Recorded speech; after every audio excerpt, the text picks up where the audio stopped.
नमस्कार मित्रांनो, मी आकाश परब. स्वागत आहे तुमचं नवीन व्हिडिओमध्ये.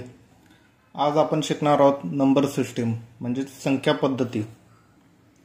संख्या पद्धतीमध्ये हे जे 7 सूत्र आहेत ते खूप महत्त्वाचे आहेत. हे 7 सूत्रांचा उपयोग नंतर तुम्हाला जेव्हा टॉपिक चालू होईल तेव्हा तुम्हाला मी दाखवणार आहे यांचा उपयोग काय आहे ते.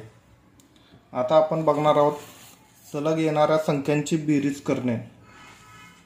म्हणजे सलग जे येतात ना 1 + 2 + 3 प्लस असं प्लस करत करत करत 75 पर्यंत याचा सगळ्यांची बेरीज किती होणार. तर याच्यासाठी सूत्र आहे. हे सूत्र आहे n + 1/2. म्हणजे काय, n म्हणजे शेवटचा नंबर असतो काय, म्हणजे हा नंबर इथे हा नंबर. चला तर आपण पहिलं उदाहरण सोडूया. पहिला सूत्र मांडून घ्यायचं कधी पण. n + 1/2. n म्हणजे काय, आता इथं 75 मांडलेलं आहे. आणि n + 1 75 + 1/2 आहे तसं येणार इथं. मग आता इथं 75 गुणिले 76, ही 75 + 1 76 झालं, छेद 2. मग आता 2 ने भागायचं आहे 76ला. बेकम 2, 2 त्रिकम 6, 1 2 8 16, 75 गुणिले 38. तर आपलं फायनल उत्तर असणार आहे 2850. 2850 हे आपलं फायनल उत्तर असणार आहे. तुम्ही गुणाकार करून बघा. 75 गुणिले 38 हेच उत्तर येईल. चला तर मग दुसरा प्रश्न सोडूया. 61 + 62 + 63 + 100 पर्यंत सगळ्यांची बेरीज किती होईल. तर ह्याच्यामध्ये काय माहिती आहे का, आता संख्या 1 पासून सुरुवात नाही आहे इथं. मग आपण काय करायचं, शेवटची संख्या आणि पहिली संख्या यांची एक वेळा बेरीज करून घ्यायची आणि एक वेळा वजाबाकी करून घ्यायची. चला तर मग करून घेऊया आपण. इथं 100 + 61 किती झाले, 161 झाले. इथं हे दोघांची बेरीज करून घेतलेली आहे आपण. आता एकदा वजाबाकी पण करून घेऊया.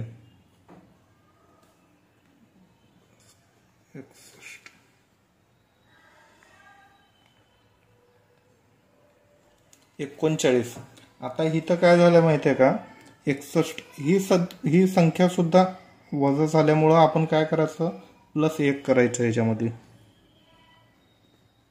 40.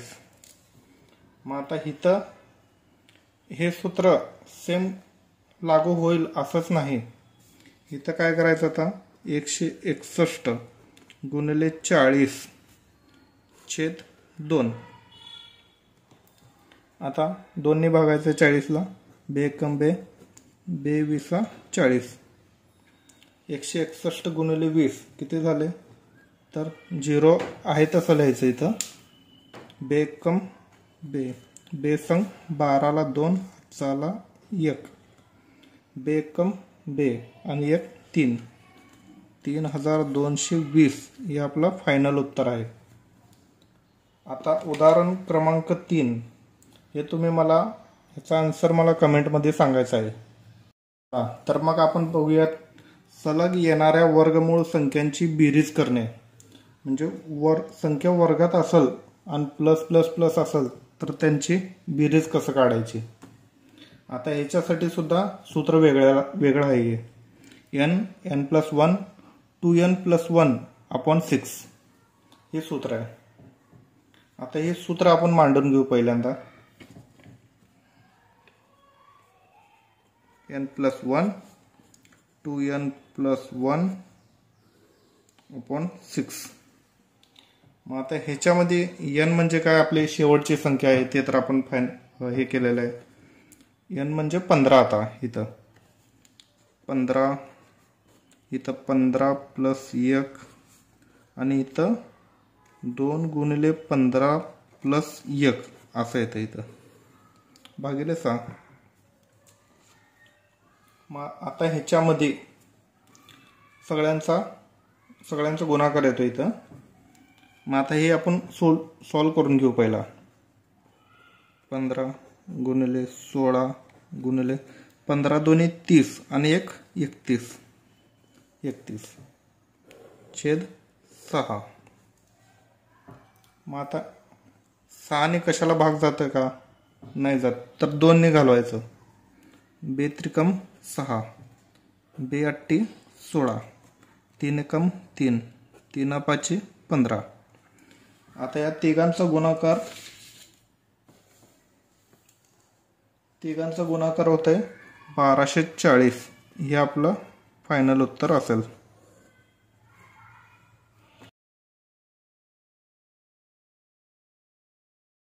तर बघूयात दुसरा प्रश्न. याच्यामध्ये कसं आहे माहिती आहे का? 2चा स्क्वेअर, 4चा स्क्वेअर, 6चा स्क्वेअर म्हणजे एकाड एक संख्या आहेत. म्हणजे समसंख्या आहेत सर्व, एकानंतर एक. ह्याच्यामध्ये आपल्याला तोच फॉर्म्युला वापरायचा आहे. परंतु ह्याच्यामध्ये एक गोष्ट कॉमन आहे. एक म्हणजे 2 नंतर 3 नाही आहे, इथं डायरेक्ट 4 आहे.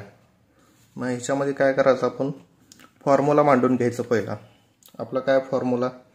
n plus 1 2n plus 1 upon 6.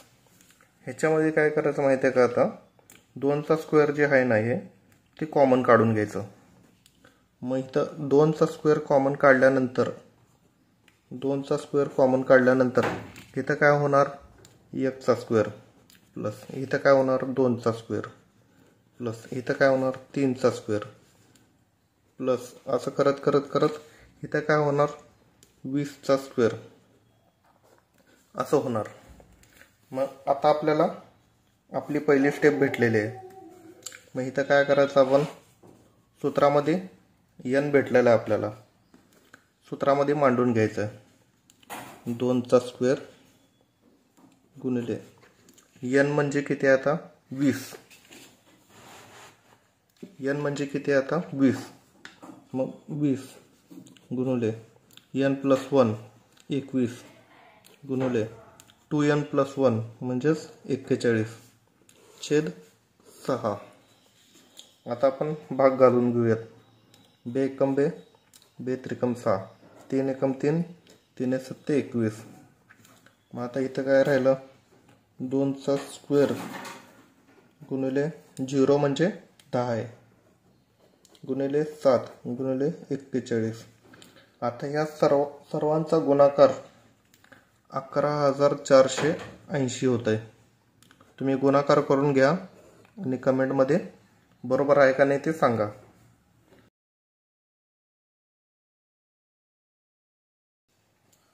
तिसरा प्रश्न तुम्ही मला कमेंटमध्ये उत्तर सांगायचं आहे त्याचं. आता घेऊयात आपण पुढचा प्रकार. सलग येणाऱ्या घनमूळ संख्यांची बेरीज करणे.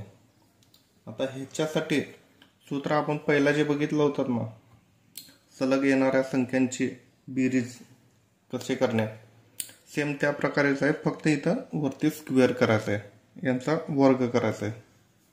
एवढाच फरक आहे त्याच्यामध्ये आणि ह्याच्यामध्ये.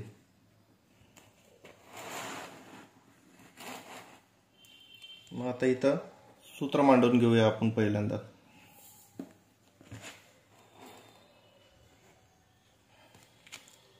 सूत्र मांडून घेऊया.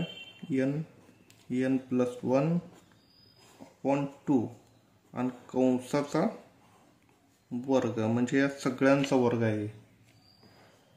आता इथं n म्हणजे काय? 15 आहे.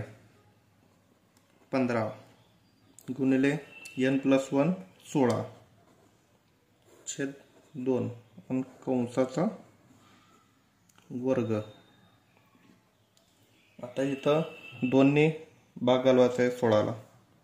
2 एकम 2, 2 अट्टी 16, 15 अट्टे 20 असेल. मग आता इथं मांडून घ्यायचं. 15 अट्टे 20 चा वर्ग आता ह्याचा 120चा वर्ग कसा काढायचा? आपल्याला शेवटला 0 आहे आणि त्याचा वर्ग म्हणल्यावर 2 0 मांडून घ्यायचे इथं पहिला. मग आता 12चा वर्ग किती आहे? 144.